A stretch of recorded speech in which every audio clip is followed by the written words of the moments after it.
Moram najpre da zamolim našu decu, naše sinove koji ne učestvuju na ovom skupu, koji su se izdvojili malo dalje i ušli u sukobe sa policijom. Nemojte, deco, nismo se zbog toga ovde večeras okupili, nije to naše lice, nije to lice Srbije. Nećemo da rušimo Beograd, hoćemo da rušimo Borisa Tadića. Skinite kapuljače sa lica, nikoga od nas nije sramota što večeras učestvujemo na ovom skupu. Proći ćemo tom ulicom u kojoj ima sukoba, da smirimo, da zamolimo, da privedemo razumu. Ovo je veče srpsko. Nemojte da nas nazivaju huliganima, oni koji su veći huligani od nas, oni koji ne znaju kako se Srbija vodi. Nemojte na našu policiju, 95% njih je glasalo da se promeni vlast. Jedan predsjednik Demokratske stranke izručio je Slobodana Miloševića u Hagu. Napisao optužnicu protiv Vojislava Šešelja, koji je potom sam otišao u Hag. Drugi predsjednik Demokratske stranke uhapsio je Radovana Karadžića. Ne sme više ni jedan mesec, ni jednu nedelju, ni jedan dan Demokratska stranka da odlučuje ko će biti na slobodi, a ko će biti u zatvoru. Kažu i da su radikali došli na vlast i oni bi hapsili. Pa da, hapsili bi kriminalce, lopove, ratne profitere, a ne bi hapsili Radovana Karadžića, ne bi hapsili Srbiju. Srbiji bi skidali lance, a ne bi joj stavljali. Nikada nećemo da zaboravimo petak, 21 sat i 30 minuta. Nikada nećemo da oprostimo. Hteo je Boris Tadić da deli Srbiju. Nije uspeo da je podeli. Podeljeno je kad je na pola, a on je u sebe prigrabio šačicu nekih koji sebe danas nazivaju Vladom Srbije. E sad znate zašto je formirana ovakva vlada. I sad znate kako su tekli pregovori između njih.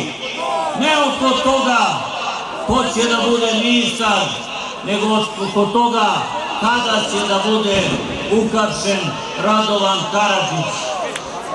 Kriv je Radovan Karadžić, ali nije kriv ni Srbima, ni Božjoj, ni ljudskoj pravdi.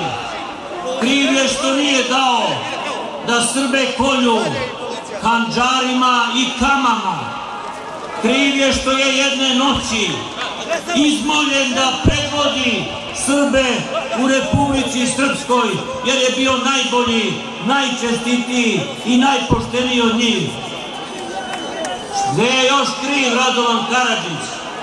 Što je rođen u srpskoj državi, što su mu roditelji rođeni u drugoj srpskoj državi, što ga je uhapsila i naumila da izruči treća srpska država.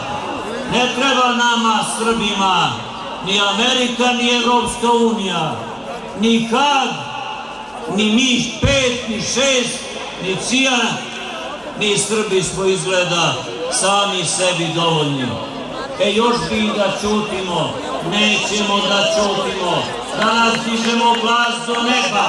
Od danas, gospodo iz vlasti, imate na leđima sve srpske patriote i na trgovima i u Narodnoj skupštini. Nema više dnevnog reda, dnevni red je Srbija, dnevni red je Radovan Karadžić, dnevni red su poniženja, dnevni red su sramote. Mi danas znamo da u mnogim kućama u Srbiji sede ljudi koji su glasali za one koji su sada na vlasti. Njima kažemo, objasnite svojoj deci šta ste to uradili u poslednjih 10 dana. Ako deci objasnite, nama ne morate ništa ni da objašnjavate, jer mi političari ne živimo za jedan mandat, ne živimo za jednu noć, mi živimo da o nama pišu knjige.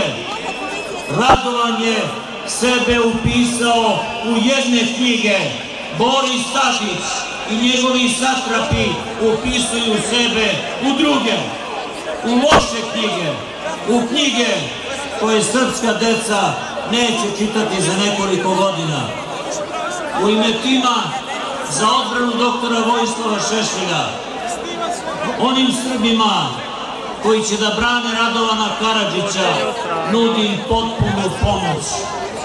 Ako smo mi uspeli da skoro srušimo ovaj režim, ljudi koji brane Radovana Karadžića dovršit će taj posao. Još jednom, braćo i sestre, ubeđen sam da vam sada govorim i u ime Radovana Karadžića i u ime doktora Vojislava Šešelja. Nemojte da se sukobljavate na ulici, raziđite se i vi koji ste protiv policije i policijo koja zgrade braniš. Evo doći ćemo sada kod vas da vas smirimo, da vas razdvojimo. Ne pravite srpsku sramotu noćas. Noćas treba da budemo ponosni što smo Srbi. Idemo do zgrade televizije da samo kažemo da u Srbiji postoji još polovina građana.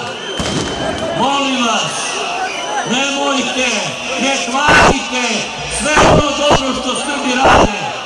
Idemo, braćo, polako u šetnju.